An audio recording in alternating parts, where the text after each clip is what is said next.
everyone and their mom is going to be putting content out about the major. So we're not doing that because I don't want to be like everyone else. It's Feed the Trolls. YNk's with us. And today we're going to talk about all the teams. I got scared you were talking shit on our mothers there. I was like, holy fuck, this is starting. This is starting up brutal. Holy These guys aren't even there, so we're not going to talk about that. I don't know what's going on. You know, I've been spending way too much time with you, Thorin. I'm turning into that troll. Okay, we're going to be talking about the teams that are making moves now to try and make majors next year. Because for me, that's the really interesting one. And a lot of this news, because it's dropping so soon before the major, might not really get much focus. And then next year, everyone will be shocked. So that's kind of where we're going with this one. You've seen a lot of them and you've spoken about a lot of them, but now we're going to dissect them all. So I figured we should start with Rain and the 100 Thieves move, because obviously, again, we kind of knew it was coming. Leaks are like a thing now. You kind of know the move before the team announces it. So we heard Rain was making this move. I mean, let's just jump straight in. Yanko, what were your thoughts when you heard he's moving to IGL? I mean, I was a little bit surprised. He did mention it to me like maybe last year or something like that when we were, I think it was Dallas.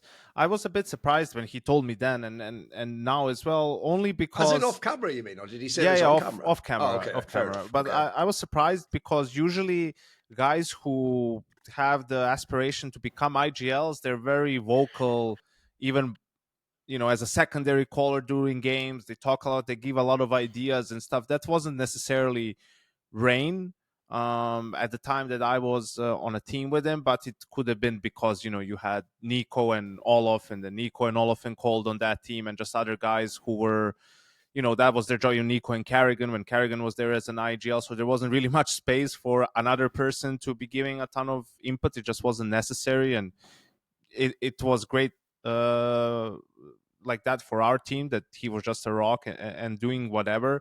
But perhaps it's something that with time, you know, something that he developed or something that he saw that he would like to, you know, take up really in a way. I'm not still sure.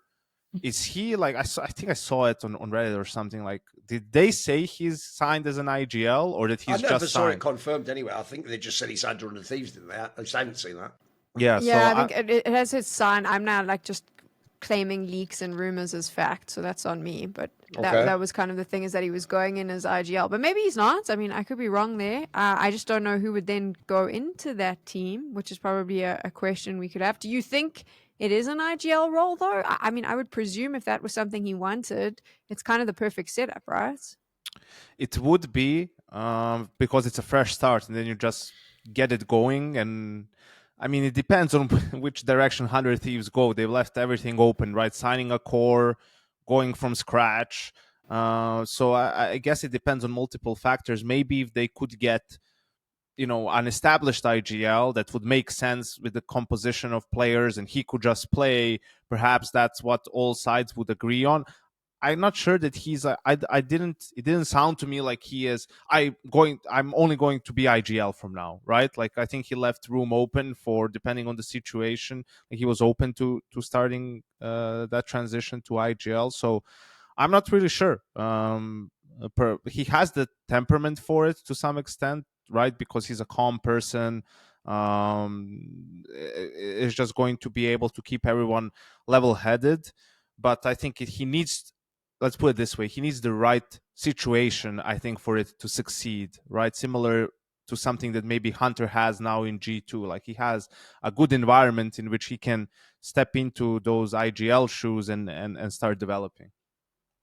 By the way, I always point this out because I don't know if I'm just the only one who sees it from this perspective, but no one else ever makes this point, right? Listen, one, Yanko literally was fucking Rain's coach, so let's just put that out there. Like, again, this would be like if you could ask about Fury and X. Like, he might be a fan of Fallen Guys. Anyway, so the point is, bias on the shelf. Okay, we get that. By the way, I'm pretty sure everyone loves Rain. I actually don't know anyone who thinks he's shit or like, I don't even really know anyone who ever said the line like he should just be fired from FaZe. I pretty much everyone did like a comma, but you know, that's only if like Carrigan has to stay, or, you know, there was always some angle, or they can't get Simple or something. So I'm pretty sure everyone is in favour of the idea Rain continues playing. But on this IGL aspect, I have two quick details here.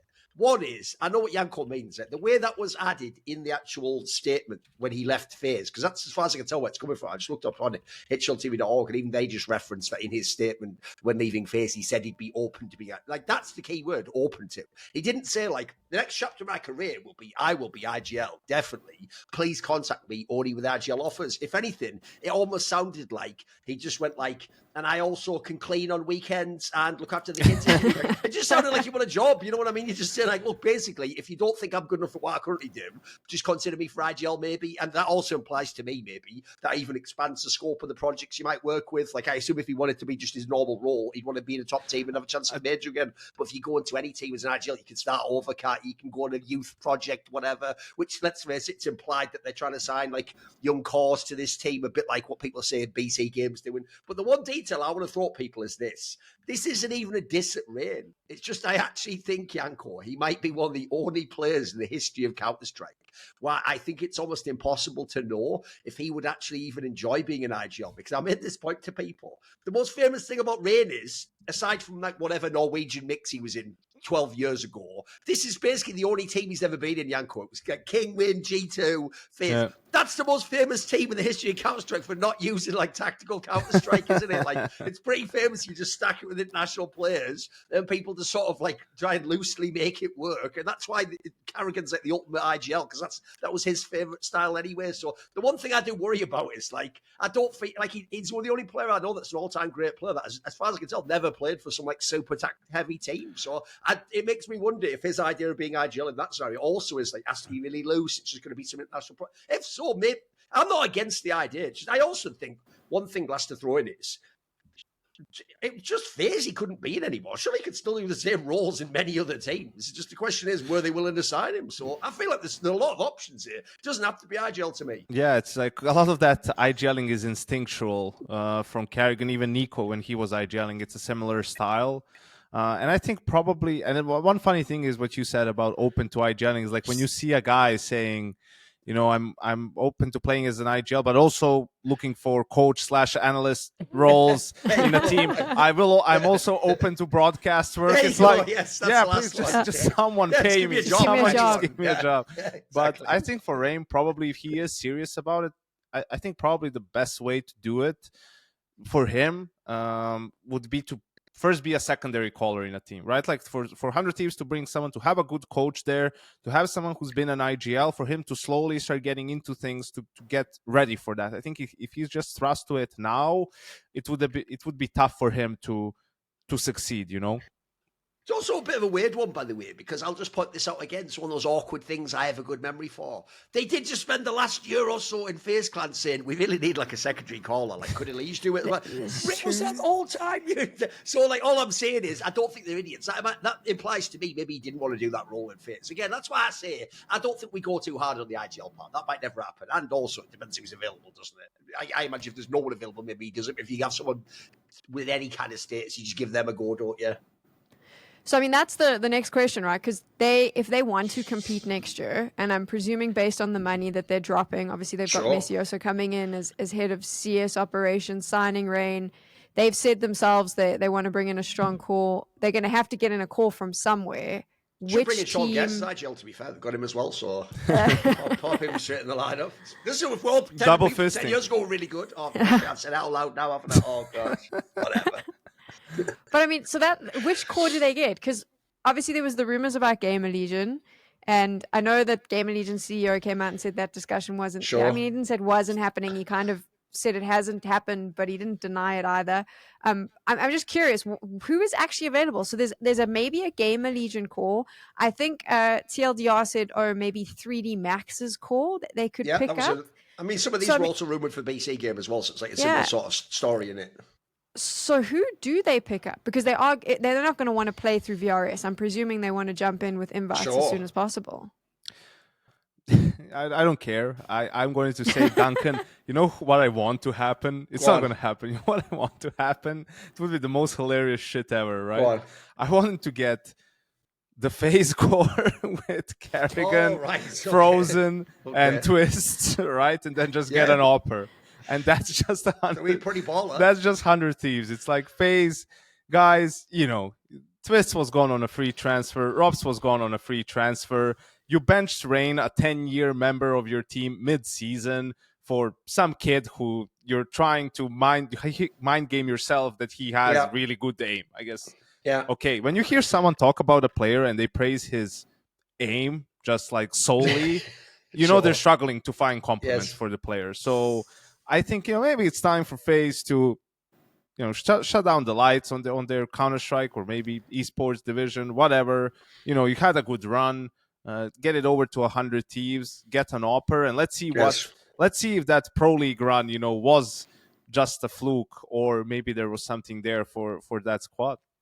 By the way, I will just throw this out there, which is like a little tidbit, which is no one's ever actually heard the full story of what happened with Rops leaving FaZe, right? People assume because they heard the story he left on free or whatever. All I'll say is I might actually look into if that can ever be told. Like maybe now, enough time's passed that people will be on. But because if you ever hear that is basically like the last nail in the coffin if you ever want to believe in FaZe, I'm afraid. Like, it's the reason why this year I was out as soon as the Elite lineup didn't work and they weren't getting simple. If you basically hear the story of how that was done, essentially, even if they'd won that major, he was going. Which is like, that might be the worst GMing I've heard of in a long time. Oh yeah, by the way, on the whole thing, because as I say, Sam, the reason why this topic's actually perfectly timed is because even though we don't know which leaks are real, at the exact same time over the last month and a half or 2 months or so, there's been all these rumours that the same thing was happening with BC Game, that once they got simple, they were trying to buy VRS cores so they could immediately hop into the tournaments. And it's the same exact cause you'll notice that people were referencing. So one of the ones that was referenced there was obviously Heroic, because think about it, all Heroic does is fucking sell cores. They don't actually like play Counter-Strike and win trophies. They just go, lol, we just sold another 3 players. Like, eventually you're supposed to use that money and buy good players and win. Like, that is the point. But the point is, they seemingly are always available for a business, aren't they? And I'll even say that wouldn't be a bad core to start with, mate. There's some pretty decent players there. They seem like they're not bad in competition. I actually think the same with the Game Legend core, though. Like, they're all these. By the way, I actually think that level of core is also the appropriate level of player, especially if he becomes IGL, to give him. Like, you don't give him the top players immediately. That's probably never going to work. But I don't hate either of those ones. I know what YNk means. Obviously, we'd rather just make FaZe. I mean, just on that note about Robs, it would to some extent blow your mind some of the factors involved in the Rain decision too. It's just wow, okay. But I think that's also a little while from actually being talked about. It's nothing like crazy. It's just like really, like that sort of a thing. But yeah, I mean, Heroic would be hilarious because it's like really again, like how many times can an org be ravaged, absolutely tore down. And the funny thing is, like, talking about them the last couple of tournaments that I saw them, I was like, maybe like this was one step too far. You lost your coach for an org like that with that sort of approach. Like, the coach is arguably the most important part of the team, right? So once you lose that, and now you've given up all your veteran players too, like maybe you've sold off too much. But again, seems like Tobiz is doing a good job over there, and they're playing they have good protocols, they look good, Nilo and Xflout, the Yin and the Yang, so they've somehow done it again.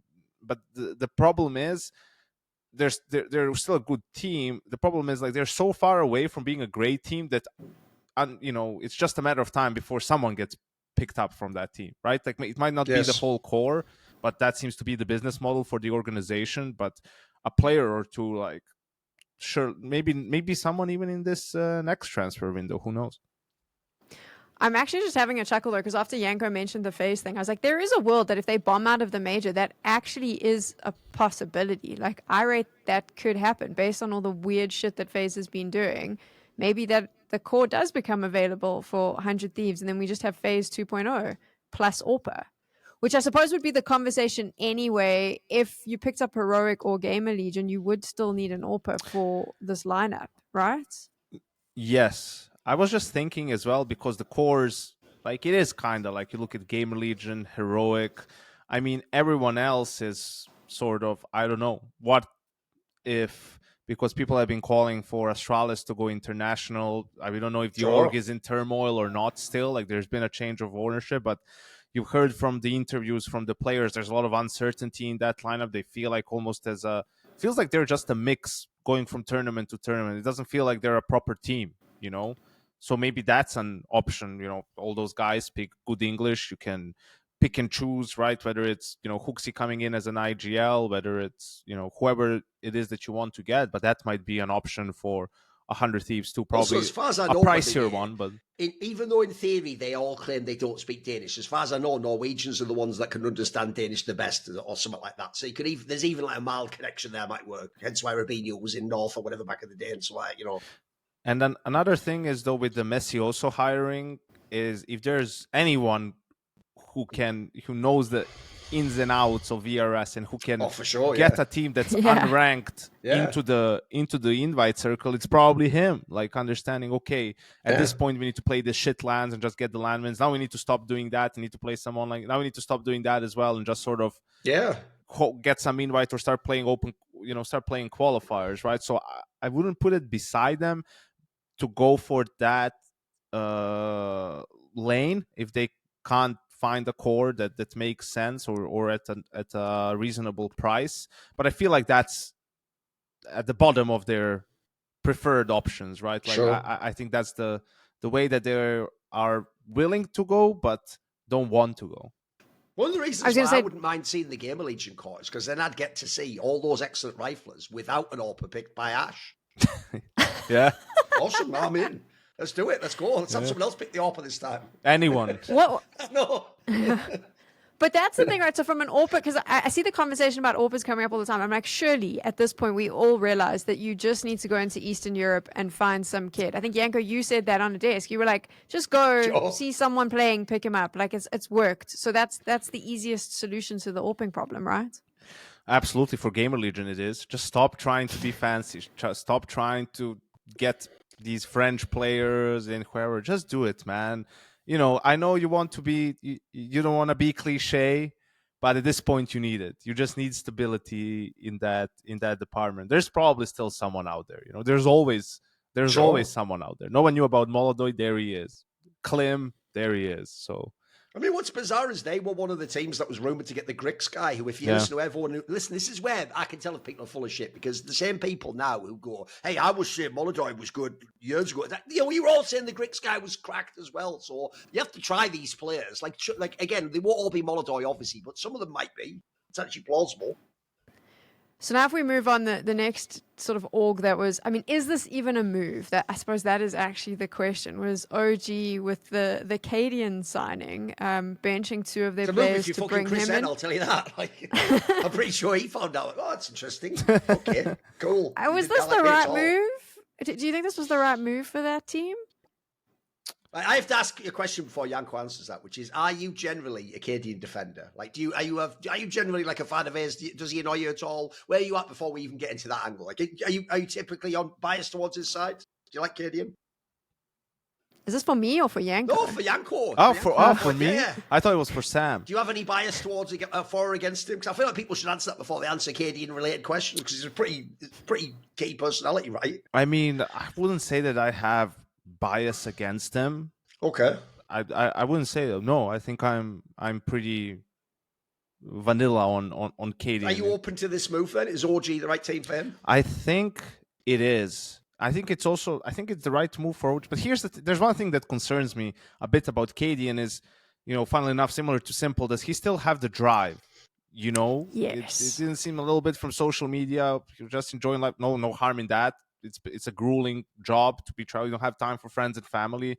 So of course I know how much time he spent playing CS. I mean, during this time that he wasn't on the team.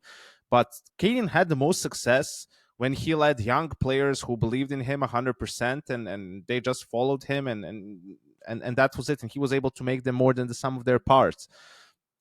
So I think that sort of an environment is good for him, and also for OG, they do get a veteran captain still, right? Who, after the Liquid and Astralis stint, I mean, his stock is low, but he wouldn't be the first player to turn it around. I mean, his stock was low before he made the heroic thing happen, right? In a way. So if he is still serious about competing, I think he can definitely make something happen in OG. Maybe not with the first roster that he has, but once he finds the pieces that he wants and needs, I think so. And I think for OG, they went too far with, they started with that. You remember MBK, Alexei, this whole lineup with veteran players, like decent players. Then they didn't find success, went into, okay, we're going to go the mouse route. We're going to just pick up super young players and develop them.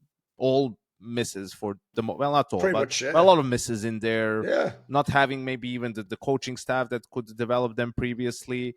So now bringing in someone like Cadian who can do a lot of that on his own, I think is a good move, right? And whether it's going to be him and Lambert or him and maybe someone else leading the way now, I think that's what definitely OG needed. They need a veteran presence, right? That knows how to win on a tier 1 level, and has also had players who are inexperienced and young but talented and could harness what was great in them and sort of help them develop on an individual basis too.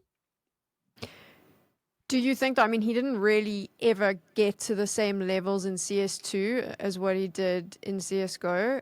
He himself has said this, I think, on social media, where he said, like, the CS2 just, he never really found his groove.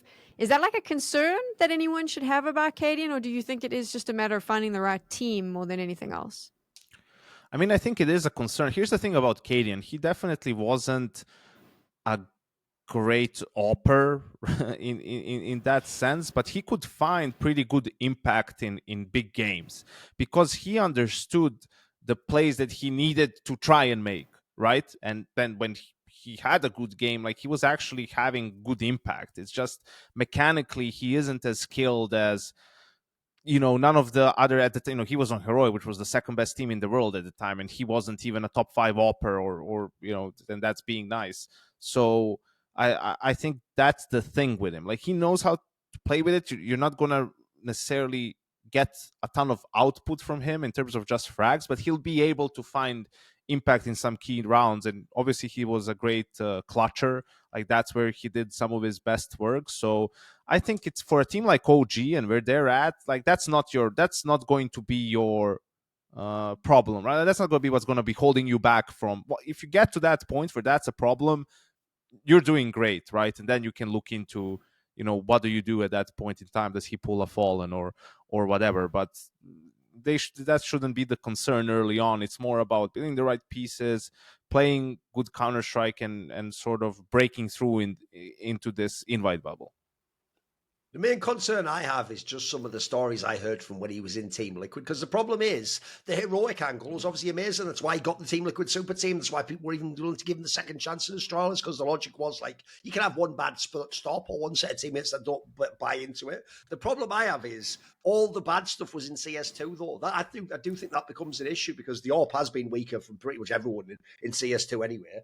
And he looked way worse when he was on Team Liquid and he used the AWP. So the main question I have is this, does him being a good IGL, like he was in Heroic, is that contingent on him having an AWP? Because if it is, because if you think about what YNk was saying there, he wasn't a bad AWP, he was like a pretty decent AWP, and he was good AWP within his system, and especially he was famously good at clutching. In fact, I've heard from the Liquid times that's even like part of his game, like he would intentionally try to be the last alive and stuff to do the big epic clutch, etc. The problem is, when he was in Liquid, I basically heard from people that the problem was he wouldn't do like an actual playbook and all like detailed strats that everyone could participate in. He sort of wanted to, funnily enough, like his whole team be the hero. He wanted to be the one who made the call all the time, and he wanted to do it like fucking like a movie or anime, like off the top of his head as he was playing the game. And it was like, you know, you'd have a loose thing that he told you that you could remember and execute, whatever. The problem with that is, that sounds like it was all predicated on him being an AWPer. So if he's going to be the AWPer, he better get better at AWPing in CS2 to make it work. Otherwise, you're never going to win any of those clutches. But the more disturbing thing is if he isn't the AWPer, which is what he did in Astralis. That was terrible. That just didn't work on any level. It doesn't look like it was good as an IGL or a rifler. So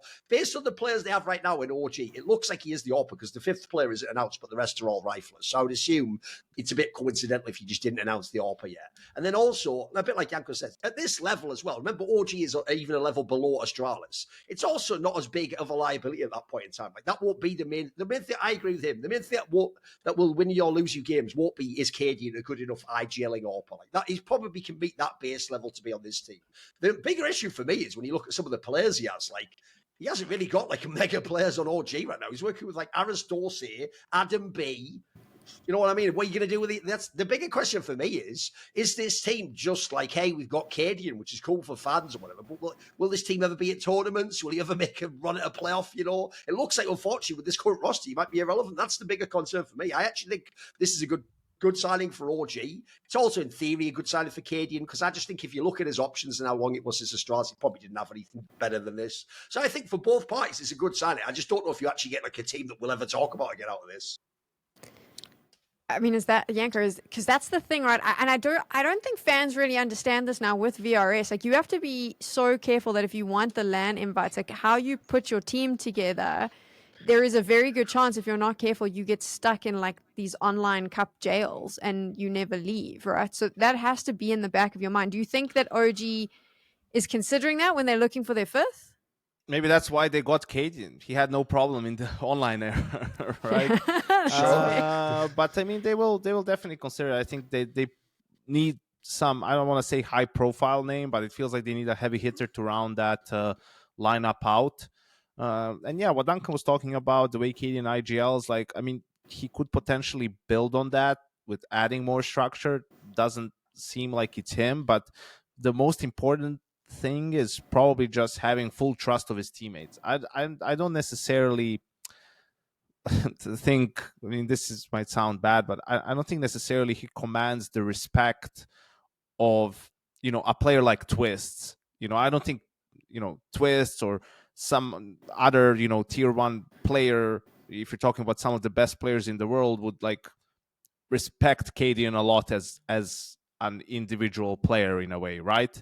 And that's why if you are having differing opinions about the game and the view, like, it's hard for you from that standpoint to sort of swallow your pride and say, all right, we'll do it your way. When you think the guy sucks, it's like, I don't want to do it your way, you suck, right? Unless you've somehow proven to me and we're doing it and it makes sense and we're winning, and it's like, wow, actually there's, you know, thought behind the madness, and you know, all right, props to you. So I think this is the best environment for KM, where he has, you know, players who are not going to do that. They're just going to do whatever they're told, and if they, you know, can execute that to a high level and just with belief, then it can have some success.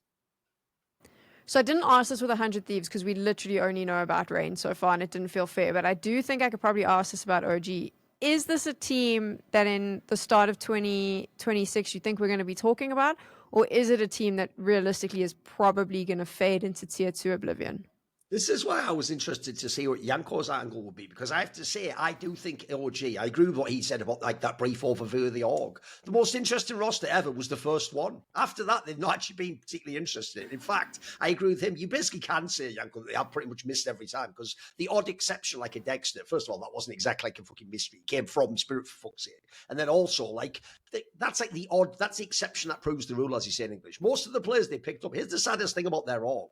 Most of them don't even suck as players. They just don't work in OG for some reason. Like, often they're pretty decent on some other team or tier 2 team or online team. It's just the blend they've put together, it's not very well done. Like, what I don't understand is the GMing of their team. It doesn't feel to me like they put together rosters. It looks like they just pick up 3 or 4 like good names in tier 2 online play and throw them together. And so that's why I have actually always thought where they are in the world, where they just hover just outside of like lands, that's actually appropriate. That feels like a totally fair level. So the bigger issue for me is like, just what is the GMing like who even picks the players? Is it Lambert? Is it someone in the org that does it? I don't know, because that's the big concern. Like I say, when you look at those names, they're not like a very inspiring set of players, are they? Like, some of those people are on their second or third chance, or they just never were top players. So I think you have to at least make that fifth player a good player, so that I have some sort of hype, you know, something to get behind.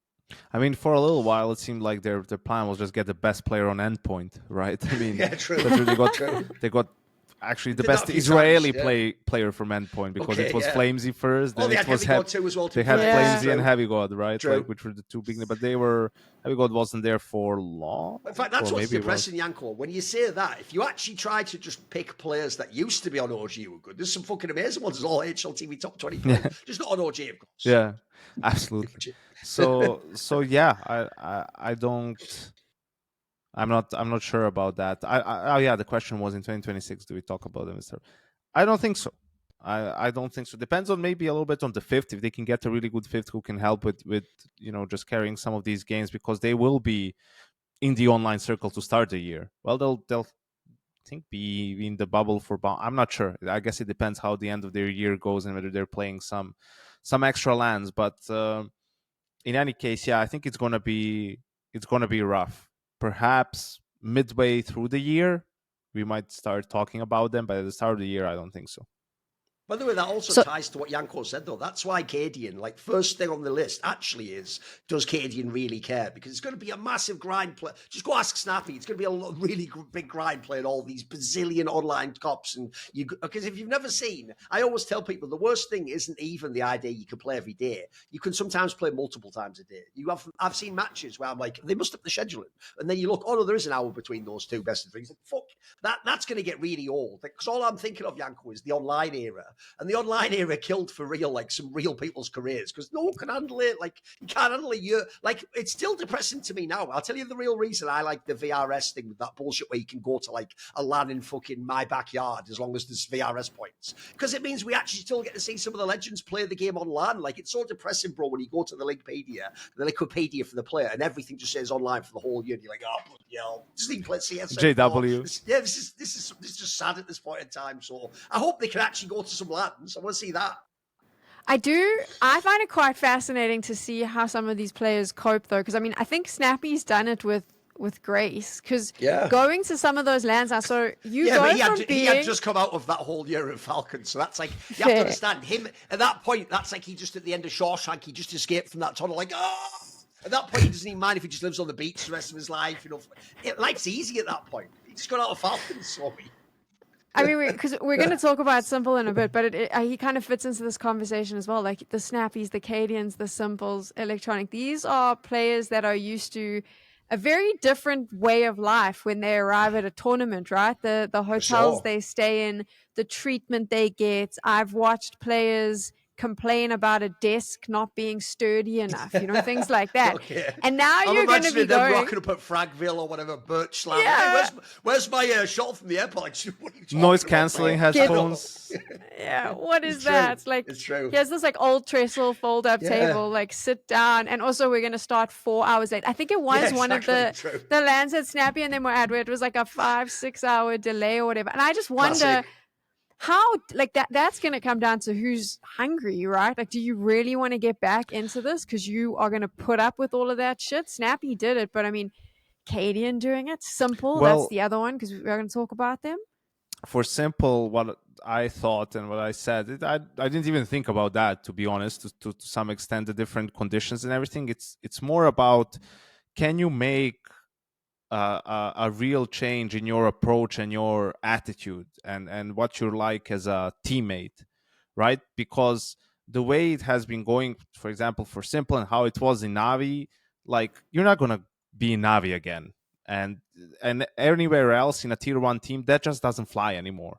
It doesn't matter how good you are. There's so many guys that are good right now. Like, look at Moldo. Comes out from nowhere. He's really good, and not even to start the conversation about Simple's individual level now compared to a couple of years ago, right? But it's just, no one's gonna keep up with that. Like, look at Elige in FaZe. It wasn't even like a skill issue. It was just like having disagreements about the approach to the game, and they benched him. He was arguably their best player at the time, so it just can't be a thing. And that's what you're waiting to see from Simple, whether there's real change in that regard. And I think it's not exactly the same with Cadian. It's more about, I think he was a good teammate. It's more about sort of the drive and like, does he have it in him to go for that grind again and start from almost scratch and then build up a team again? And does he really want to compete, or is it more about, hey, I need like some paychecks while I figure out,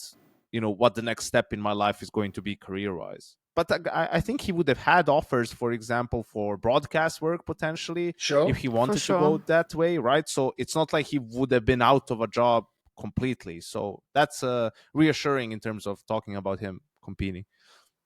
I mean, I think Cadian wants to play, so that's a big thing, because I do believe he had some other options on the table. This is something he wants. Now he's probably had an offer to be the guy who stands outside that like arena they have in Denmark for Astralis, handing out flyers like, hey, do you want to see Device Lady? He's got to sign.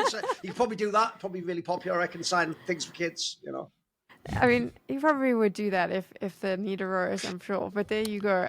We did bring up Simple, so let's bring in the team that I'm quite curious about, because the game plan with BC Game is obviously a little bit different. We're not signing a core. We're gonna grind with with these players, and No, they spent all the money on Simple apparently. So I was about to say, I can't imagine Simple was cheap. Electronic must have cost quite a bit. So you've spent all this cash. You must be hoping that, like, what, they're gonna dominate in tier 2 online and find themselves some invites. Is that the plan here? By the way, this is the most awkward of all the conversations because, again, we're taking legendary players. By the way, these are some of the best players of all time. Rain, Electronic. The problem is, mate, I'll go the other way. Everyone on some level likes Rain, right? I feel like at this point, YNk, even though we all loved him as a player in Navi, everyone looking sort of hates Electronic as a player and Nigel. Like, he sort of ruined his reputation, hasn't he? Like, everything that was cool about it was kind of gone, right? So I have to say, like, even though people did the whole, like, hey, it's like they're like teaming up again. It's like, yeah, but look, the worst version of it, mate. Like, this, I'm sorry, that signing looks ass, bro. What do you think of the Electronic signing? I think that's the only team that would have signed him in a way. I said that the Virtus Pro stint, once he turned IGL again in that team, that's his last shot at Tier 1 Counter-Strike. Because he's already had bad stops, the Cloud9 thing and whatnot. It just, every time he joined the team, it went downhill, right? And you know how they say, like, it smells wherever you go, right? it might be on you. So I think, unfortunately, that's, and you're spot on. Like, we all loved him as a player in Navi. He was incredible. I mean, the Robin to Simple's Batman, he was what, 4th in the world 1 year, he was mega, highest ranked. Like, he was such a fun player to watch. And then, after COVID and everything that happened, and then with Navi, that's all falling apart. He just couldn't, like, find himself again, find his footing on a team. I don't know how much CS2 had a role to play in all that, but something just feels off. And it's not even a matter of, oh, if he were just a player on a team. He was that, didn't work out. He took IGLing again, it didn't work out. So in that sort of a scenario, outside of this and going back to Simple and being a bit of a marketing signing and whatnot, the only other avenue for him is the Cadian way, right? To go to a smaller org with younger players and try to build that up. But to me, it doesn't seem like he has it in him for a project like that. Maybe it's maybe it's just like, maybe you just need the most toxic environment possible. Okay. That's how you like, that's going to bring it out Simple and, like, Electronic, okay, like, they thrive in that. They feed off of that. They feed off of the darkness. Right. And they will never change. They will never come fully back to life. They're like Oasis. They have to have a punch up. They know they should. They know they should. They might even they might be trying to, but they don't have it in them. It's just been too long in the darkness. It's been too long in that toxic way. So you just need to get config back. Put config on that team. Right? Like, get smooth, get Kassad as a core. Get Kassad as a core. Get the most toxic possible environment. And that team might be a contender, Duncan. They might be a contender. They would be the Sith. They would represent the dark side. They would harness the dark side, right? Like, Can you imagine, from just like a viewership point of view, though, how well that team would do if you pushed them into LAN, if you had that entire group listen, film a fucking reality series about it and have it all running like Jersey Shores. It'd be amazing. Yeah, of course. Holy shit. By the way, the other thing that I think so tragic about Electronic's career as well, because I agree, there's nowhere else he could have gone. This almost looks like, if anything, Simple was like, do you want to just join us? We can't get anywhere at the moment. Because the rumor, like I said, was that they were going to sign a course so that Simple could immediately just start playing LANs again, which, by the way, it sounded exciting, but as with all Simple news for the last 2 years, just pause until it's actually confirmed. You always just get fucking Lucy pulls the football at the end. You never get to win with the Simple news. But the worst thing about the Electronic decline is, if you went back in time to the end of CSGO before he joined Cloud9, and you said, right, CS2 is going to come out, and he described how the game's different from CSGO, Electronic should be one of the players who's even better. Like, actually, his style of rifling would have made him, like, again, one of the best players in the whole world. You would think this guy would tear the game up. So not only did his individual games fall off completely, but I still think the most bizarre thing ever is whatever happened with him and Blade. Because, bro, his whole brain for CS just changed when he became the IGL and Navi. Like, even his IGL style, think about the end of VP. He was doing, like, that James style super slow shit, which is like, I've never understood that, because to me, me, Electronic as a player was like the fucking Russian fur. He was like a super aggressive, like really skilled rifler who takes like all playmaking position on the map. That's a fucking great style of CS. Everyone would love to. I think in CS2 that would be an awesome style to watch. But for whatever reason, this is not his blueprint for CS. So right now, like I say, the copium is just like, it's like simple. Electronic is old mates there. And at the moment, based on the rumors of everyone else presumably is on the chopping block and they're just trying to find some other 3 players to bring in, a bit like the story before. It's like a shit version of Falcons. Pretty much. I mean, if you look at the results, though, it isn't good for this team. When you look at how they're performing online, like, it's not pretty. I don't see them. If they keep this, I mean, are they going to change that? Do you think that that's the plan? We wait for after the major, then we swoop in and we try and get some players. Maybe we find a core. Maybe we pick something up. Yanko, do you think that's the long plan? What is the plan for this? I don't understand this organization and the moves they're making. I think the problem is they were hoping for, a jump up in the rankings by now. Like I haven't followed like the games, but I'm looking at some of the results, like this Red Bull giveaway thing. They lost to Alliance in a best of 1, right? They got 13-3 by Alliance that still has Twist on the team. I didn't know he still plays CS.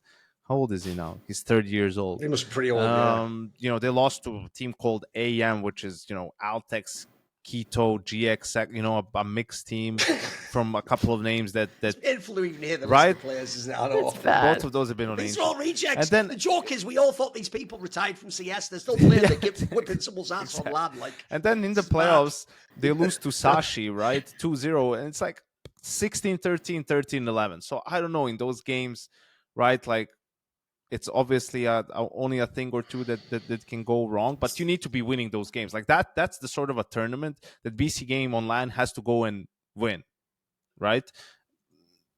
But this week they're playing the online, the whatever, how is it called? Challenger Europe Finals, which is basically if they win, they have a semifinal and then a grand final. If they win those two, they're qualified for Pro League.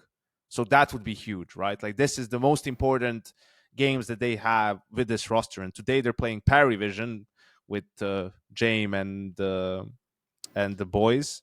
So they have that, and then on the other side it's Sinners and Friendly Campers. There you go. So Parivision is the biggest test. If they can beat them, they have a decent chance of perhaps winning that other game and qualifying for Pro League, which would be massive. I mean, just having Simple at that sort of an event would be huge. But yeah, outside of that, unless they now go for a core, which also seems unlikely. I mean, it would be them and 100 Thieves competing with each other. And also the problem with BC Game is probably everyone's trying to milk them for a huge amount because, you see that they've shredded out for Simple. So it's like, all right, you want it, it's going to cost you a lot. They know the background of the company.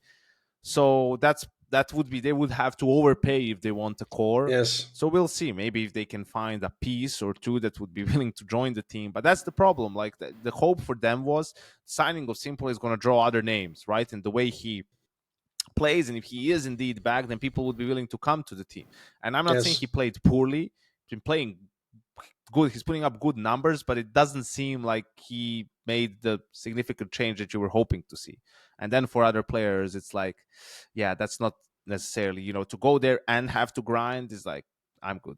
Thanks. The two problems they have is the part where it was leaked, like I said, the rumor goes that Simple gets like 100,000 fucking euros a month. By the way, that's such an insane number that even if he went like, it's not even vaguely true, but if it's even 50, it's mental still. What are we talking about? But the problem is, if that rumor is true, here's the problem. If it's true, but they really just have unlimited budget, Falcon style, then that's an awesome rumor to have out there because now everyone will want to join. If it's not true, it's the worst rumor ever to be out there because as Yanko says, now anyone who is a name who's willing to join is like, yeah, I'll join for 40k a month. You know what I mean? Like they're going to ask for some outrageous number themselves, which isn't really with the level that those players are. And also the problem is for the org, you don't necessarily want that to be the drawing point for the players, right? Because then they're just coming in and they get paid 40k no matter what happens. And you want to break through and get to these tier 1 tournaments and get your name and brand out there, right? So that's not a good deal for you.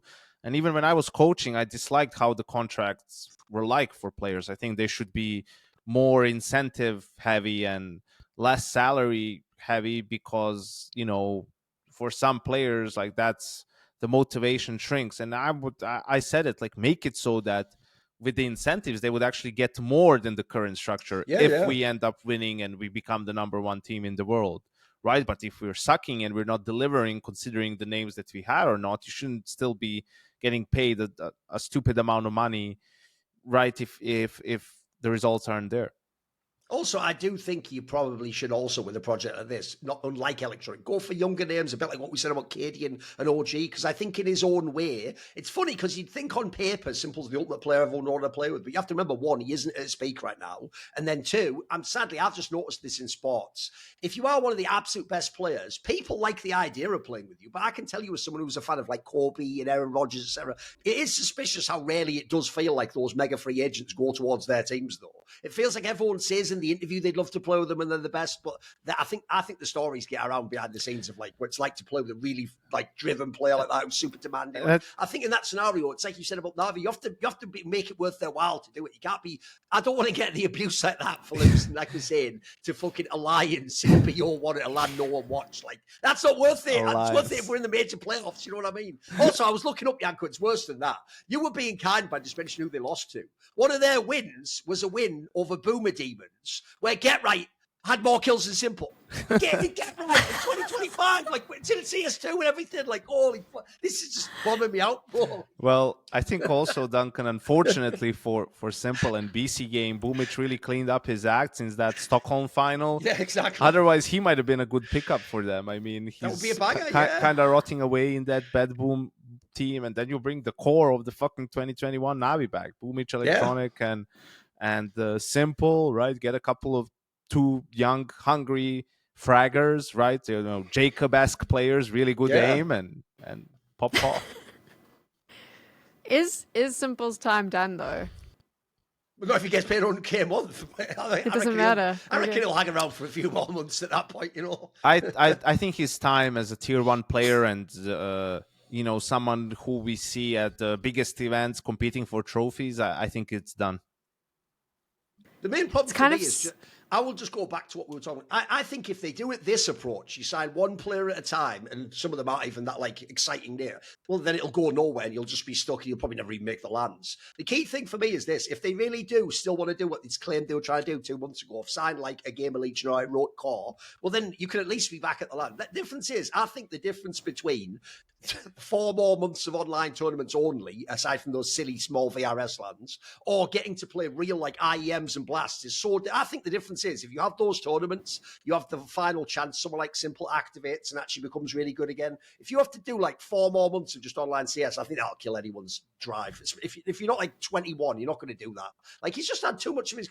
He used to be getting himself psyched up to play the major. Now he can't even get to the RMR, like or the equivalent of it, basically.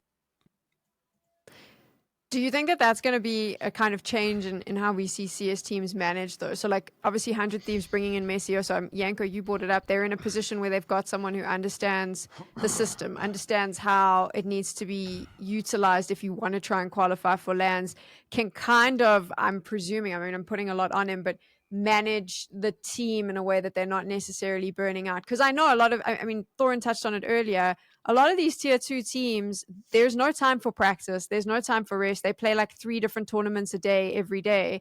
You kind of are going to have to invest in I presume, a good coach, a good GM who can balance all of this and figure it out. Is that going to have to be a strategy for not just the teams we've mentioned, but any tier 2 team who's trying to break in?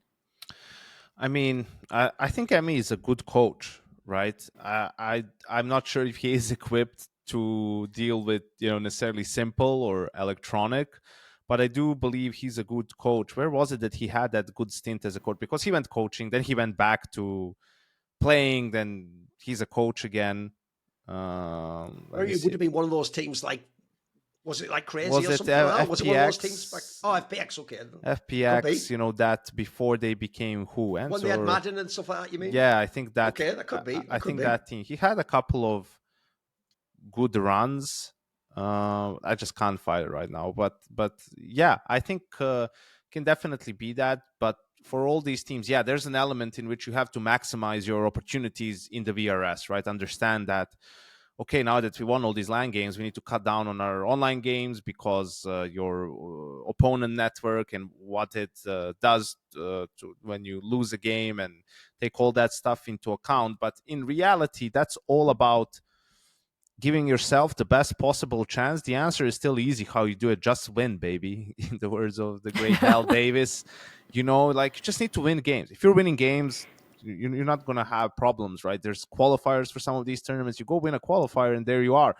This week they have a great opportunity. They could be at Pro League, right? Next year, first season, if they win, if they beat Parivision and Sinners probably on the other side of things. Like, at this point, with how long Simple has been on the team, like, that shouldn't be unthinkable. And also, honestly, that's the sort of games that Simple should be able to carry on his own. Like, when you think about it, even at this level, like, he should be able to punish and own these teams, like, at this level of play, right? Like, that's what you were hoping him to do. So yeah, I think there's definitely ways, but the easiest way to do it is just to play good Counter-Strike and sort of whichever way you're gonna have to grind when you're outside of the bubble. But whether that's going to more LAN events, these smaller ones, which they are able to do thanks to the organization, or playing some of these online cups, that's up to them, but just have to grind it out. Are they in the conversation next year? Because I asked this about OG. My opinion would be no, but I am curious, do you think that they find a way to break into tier 1? The problem that bums me out is that, like I say, because they haven't signed the core, this project for me still hasn't gotten going. Like, you've only just now even signed like a real 5 players. I'm sorry, when they had that one prime taps guy for the whole time, it's like, that may as well just be like a mannequin in a seat. It's not a real fucking player, is it? Like, that was never going to be a player who's going to be at the majors. So the other thing that I find underwhelming about the BC game lineup is it's mainly all people who have nowhere else to go. It's like the last chance saloon from most of the roster, and most of them haven't had a very good year before they joined this team. So it's not like you're getting up and coming talents, or like we're saying, like a Boomich angle. I think I'll be a great angle. That's even a player where he's probably underrated at this point in time. Maybe he can add more to the squad. So the key thing for me is if you stick with this core of players, it's going nowhere. Like, having Simple carry 2 out of every 3 online maps isn't going to do anything for your org.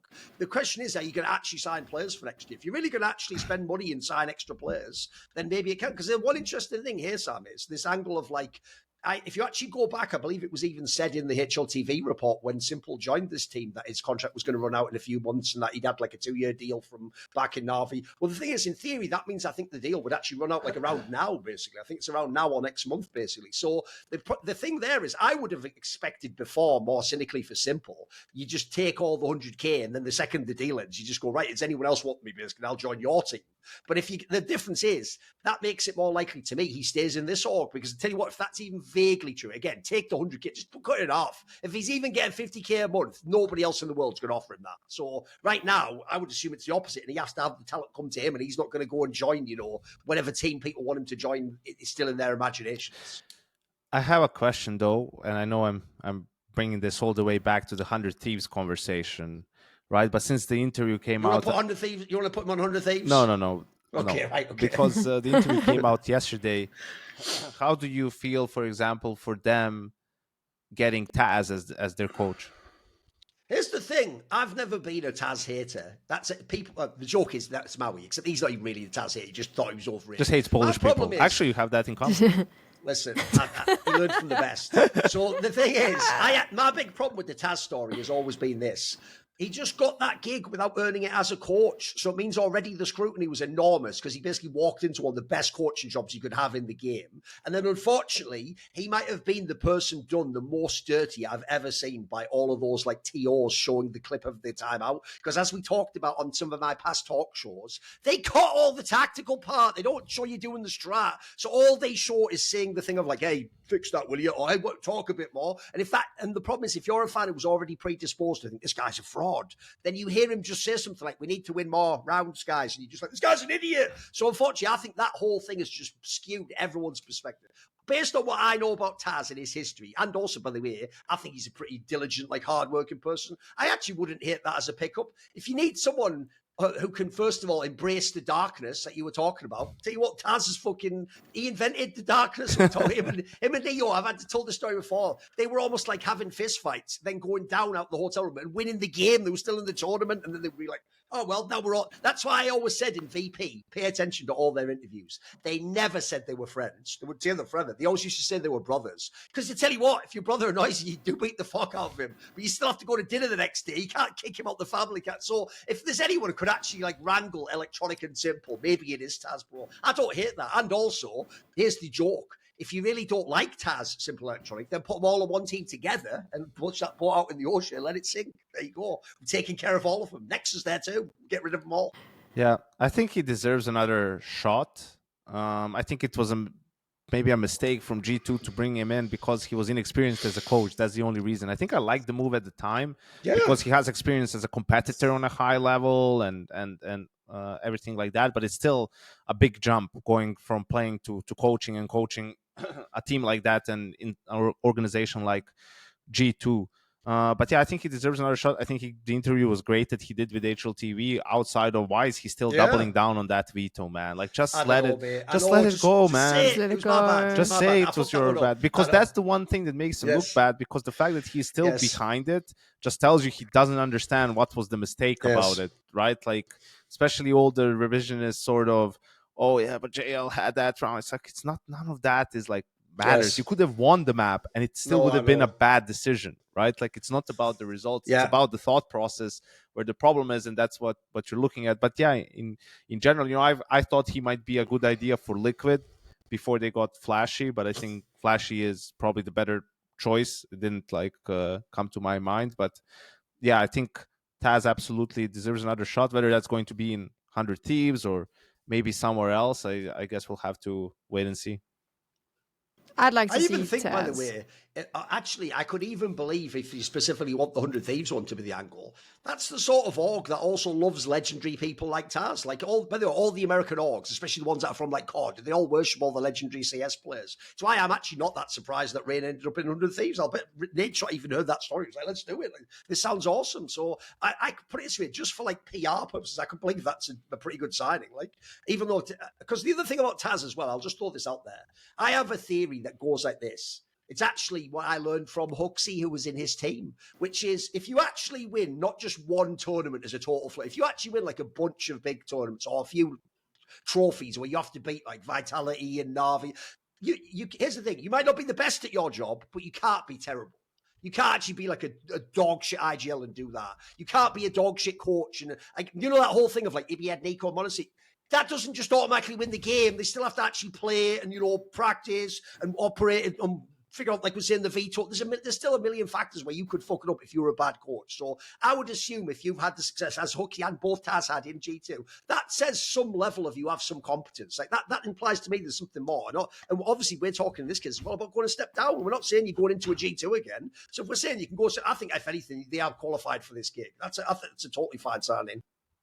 I also think that Taz just came from that world, like the old school world of you keep all your conversations in the locker room, right? So when he did interviews and stuff, he'd always he never really gave much insight into anything, and he kept it all to himself and kept it within the team. He also tried, by the way, this is another thing that hurt him a little bit. He tried to do that sports thing of like he takes all the blame. So that's why he keeps stumbling down the veto thing, like Yanko says. What he doesn't realise is, mate, you do that when you're in the team, but when you leave, you actually have to say that wasn't your choice, you know it was wrong, so that people don't think you're an idiot.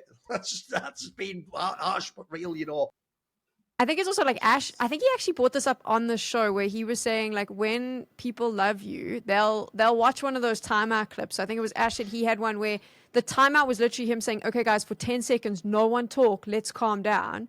And everyone went, "Wow, that's such a genius thing. Good job, Ash." True. But if Taz had done it, they'd have been like, "Yeah, what an idiot." So it's like, you can't take the context of those things are so you have no insight into anything else, but it does just come down to who the community loves. Did they have those back in your day, Yanko, when you were a coach? Did they actually do that thing where they show the clip from the timeout? Did they do that in your era when you were a coach? Yeah. They actually, Blast had one of the more egregious ones where they showed me actually calling like a full round, which made me look good at the time, but it was sort of giving some stuff. It wasn't too crazy. It was because there's a lot of terminology that differs from team to team, right? So yeah, sure, if you go back and look at the round and you could connect the dots, but it wasn't like something that could make a a huge deal about it. Like back then, they were doing more of those ones. Because you didn't address that part. Like, listen, by the way, I'm not saying this means Taz is an awesome coach, but I do think using that because the two people that get it the worst, Janko, is YNk and Taz. If they say anything in these timeouts, bro, people are like trying to manipulate it to be like, just an idiot. What do they have in common, Duncan? Both old school CS 1.6 Both players. have Nico on their team. Okay, true. That's true. People just under a microscope in those times. No, I called it out at the time. I even talked to, people at TSL saying like, guys, this is getting egregious. I mean, it seems like we're making ourselves look bad in a way. Like, looks like we're harping on the guy. Like we're going out of our way to play these timeouts all the time. Just play someone else.